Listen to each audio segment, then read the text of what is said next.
সুপ্রিয় শিক্ষার্থীবৃন্দ, সম্মানিত অভিভাবকবৃন্দ, আসসালামু আলাইকুম। আজকের ক্লাসে সবাইকে আমি স্বাগত জানাচ্ছি। বদরুল আনাম মুবিন, সিনিয়র শিক্ষক, কুতুবদিয়া আদর্শ উচ্চ বিদ্যালয়।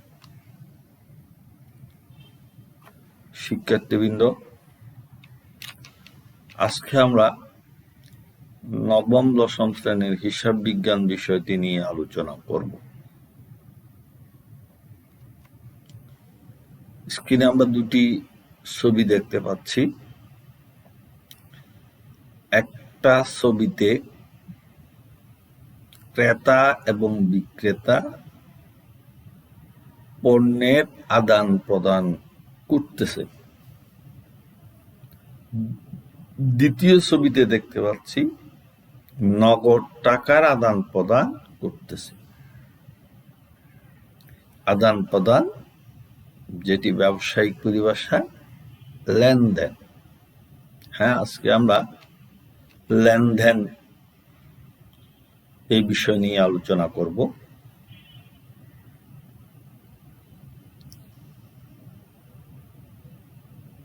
দ্বিতীয় অধ্যায় হিসাব বিজ্ঞান বইয়ের পৃষ্ঠা নম্বর 8। এই পাঠ শেষে শিক্ষার্থীরা লেনদেন কি জানতে পারবে, লেনদেনের বৈশিষ্ট্য বর্ণনা করতে পারবে এবং হিসাব সমীকরণের উপাদান সমূহ কি কি তা বলতে পারবে। লেনদেন, লেনদেন কাকে বলে? অর্থের আদান প্রদান বা অর্থের মাপকাঠিতে পরিমাপযোগ্য কোনো ঘটনা বা সেবার প্রদানের মাধ্যমে যদি কোনো প্রতিষ্ঠানের আর্থিক অবস্থার পরিবর্তন ঘটে, তাহলে ওই সমস্ত ঘটনা বা আদান প্রদানকে লেনদেন বলা হয়। অন্যভাবে যদি আমরা বলতে চাই, অর্থ বা অর্থের মূল্যে পরিমাপযোগ্য আদান প্রদানের ঘটনার দ্বারা কোনো কারবার প্রতিষ্ঠানের সম্পত্তি, দায় বা মালিকানা সত্ত্বের পরিবর্তন ঘটলে উহাকে লেনদেন বলা হয়। লেনদেন দু প্রকার: বাহ্যিক লেনদেন এবং অভ্যন্তরীণ লেনদেন। যে লেনদেনের ফলে বা যে লেনদেনে কোনো অর্থনৈতিক ঘটনা দুইটি পক্ষ বা প্রতিষ্ঠানকে প্রভাবিত করে, তাকে বলা হয় বাহ্যিক লেনদেন। আর যে লেনদেন ব্যবসায়ের শুধু অভ্যন্তরীণ আর্থিক অবস্থাকে প্রভাবিত করে, তাকে বলা হয় অভ্যন্তরীণ লেনদেন। আমাদের জীবনে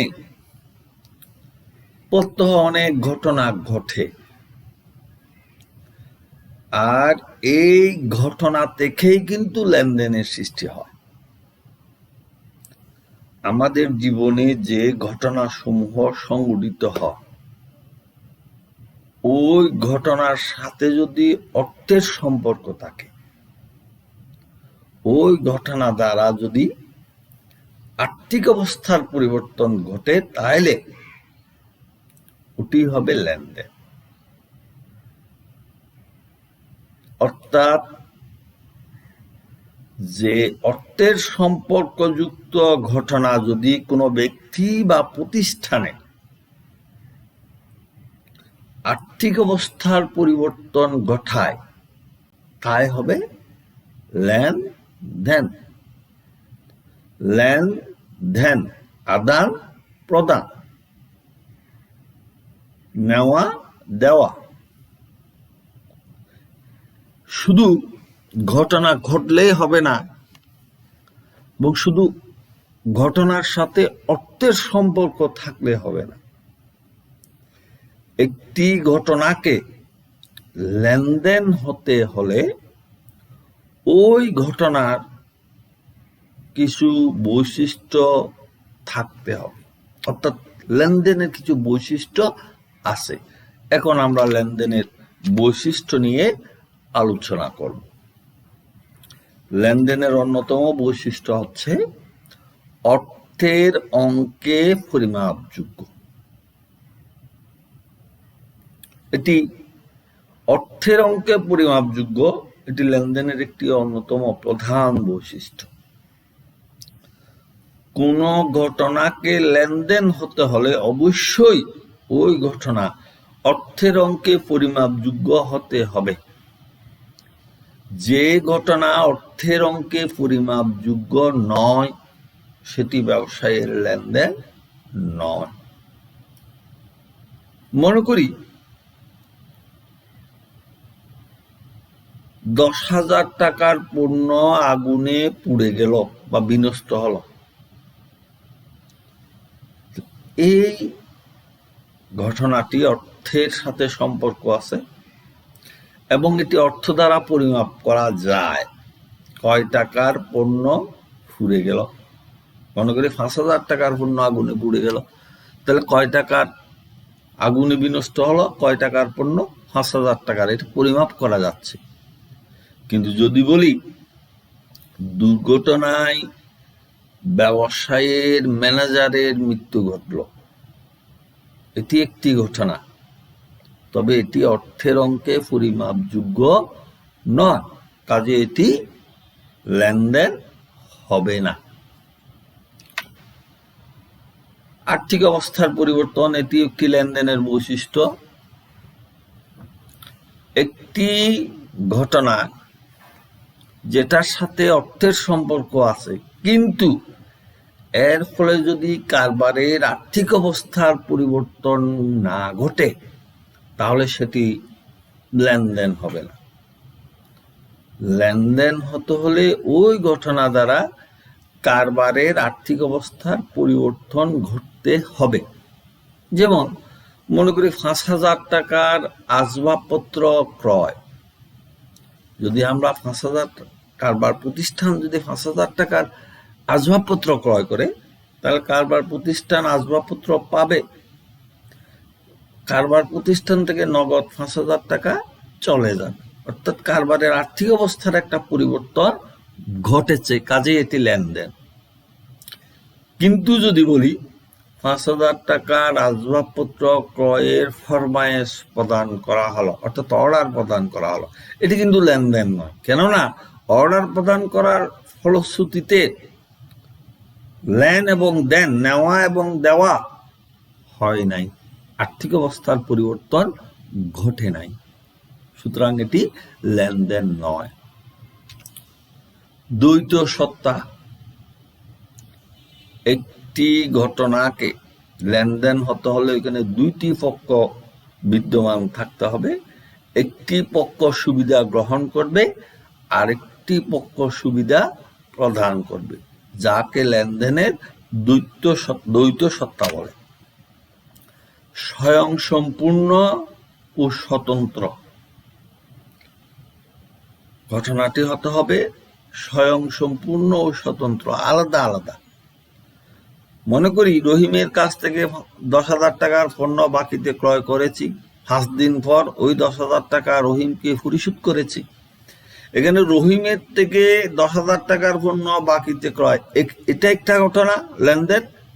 আবার 5 দিন পর যে 10,000 টাকা পরিশোধ করেছি, মূল্য পরিশোধ করি, ওটি একটি আলাদা ঘটনা, অর্থের সাথে সম্পর্কযুক্ত, এটা আলাদা আলাদা, সেহেতু এটা লেনদেন। দৃশ্যমানতা, লেনদেন দৃশ্যমান হতে পারে অথবা অদৃশ্যমানও হতে পারে। 20,000 টাকা দিয়ে একটি ল্যাপটপ ক্রয় করলাম,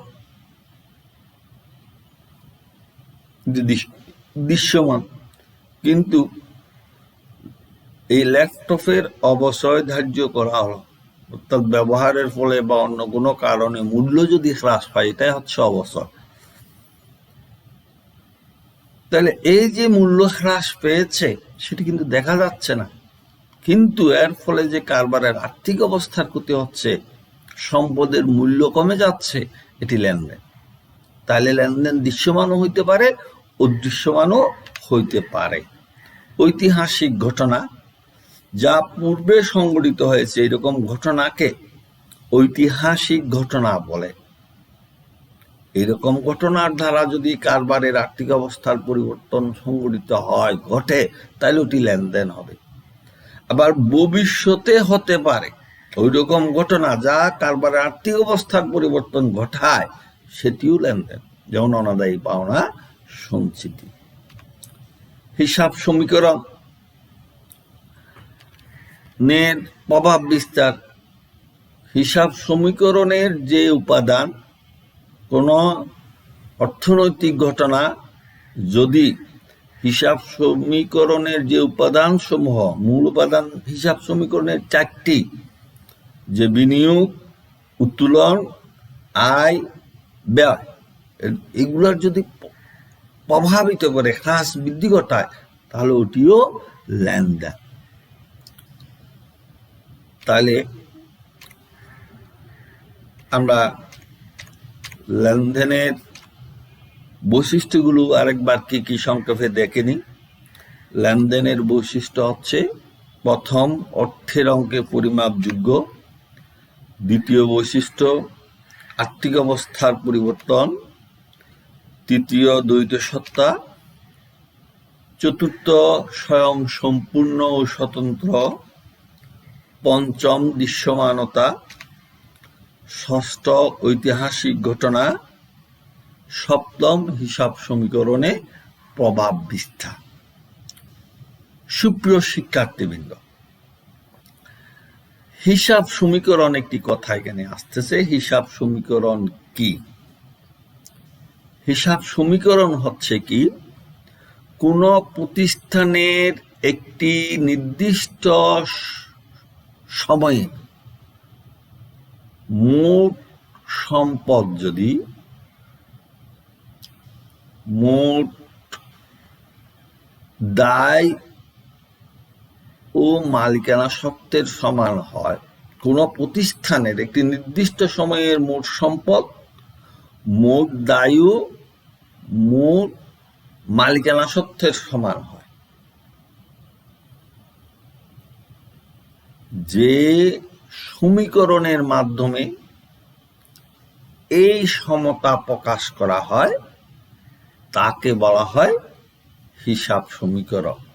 হিসাব সমীকরণটি হচ্ছে A = L + E। এখানে A হচ্ছে অ্যাসেটস বা সম্পদ সমূহ, L লায়াবিলিটিস অর্থাৎ দায় সমূহ, E ইকুইটি অর্থাৎ মালিকানা সত্ত্ব। তাইলে হিসাব সমীকরণের এই যে A = L + E, এটাকে যদি আমরা ব্যাখ্যা করি, তাহলে এটা দাঁড়ায় অ্যাসেটস = লায়াবিলিটিস প্লাস ইকুইটি, যার বাংলা হচ্ছে সম্পদ সমান দায় প্লাস মালিকানা সত্ত্ব। সম্পদ কি? সম্পদ হচ্ছে ব্যবসায়ের অর্থনৈতিক পরিসম্পদ, যা ব্যবহার করে ব্যবসা প্রতিষ্ঠান মুনাফা অর্জন করতে পারে, যেমন আসবাবপত্র, যন্ত্রপাতি ইত্যাদি। লায়াবিলিটিস দায়। দায় হচ্ছে এটি ব্যবসায়ের একটি আর্থিক দায়বদ্ধতা, যা ব্যবসা প্রতিষ্ঠানকে পরবর্তীতে অবশ্যই পরিশোধ করতে হবে।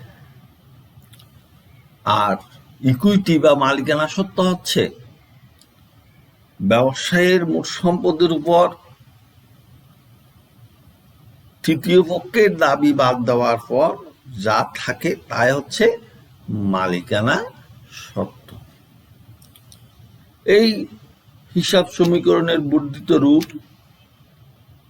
হিসাব সমীকরণের বর্ধিত রূপটি হচ্ছে a equal to l plus first bracket c plus r minus x minus d first bracket close, অর্থাৎ a equal to l plus c plus r minus x minus d। এটাকে যদি আমরা ব্যাখ্যা করি তাহলে দেখা যায় a অ্যাসেটস সম্পদ আমরা আগেই দেখেছি, l লাইবিলিটিজ দায়। এখানে ইটাকে ব্যাখ্যা করা হয়েছে, বৃদ্ধি করা হয়েছে, ইটা হয়ে গেছে সি প্লাস আর মাইনাস ইএক্স মাইনাস ডি। সংক্ষিপ্ত রূপে ছিল এ equal to L plus E, তাহলে ইটা হয়ে গেছে সি প্লাস আর মাইনাস ইএক্স মাইনাস ডি। তাহলে এখানে সি হচ্ছে ক্যাপিটাল অর্থাৎ মূলধন, আর হচ্ছে রেভিনিউ অর্থাৎ আয়, ই এক্স এক্সপেন্সেস খরচ বা ব্যয়সমূহ, ডি ড্রয়িংস উত্তোলন অর্থাৎ মালিক কর্তৃক উত্তোলন, ব্যক্তিগত উত্তোলন যেটি। তাহলে হচ্ছে কি হিসাব সমীকরণের বর্ধিত রূপ, এটার বাংলা যদি করি তাহলে দেখা যাচ্ছে সম্পদ সমান দায় প্লাস মূলধন প্লাস আয় মাইনাস ব্যয় মাইনাস উত্তোলন, ব্যক্তিগত উত্তোলন। এটার বর্ধিত বাংলা রূপ সম্পদ সমান দায় প্লাস মূলধন প্লাস রেভিনিউ মাইনাস খরচ মাইনাস উত্তোলন। সুপ্রিয় শিক্ষার্থীবৃন্দ, যতটুকু আলোচনা করা হয়েছে আশা করি তোমরা ততটুকু বুঝতে পেরেছ।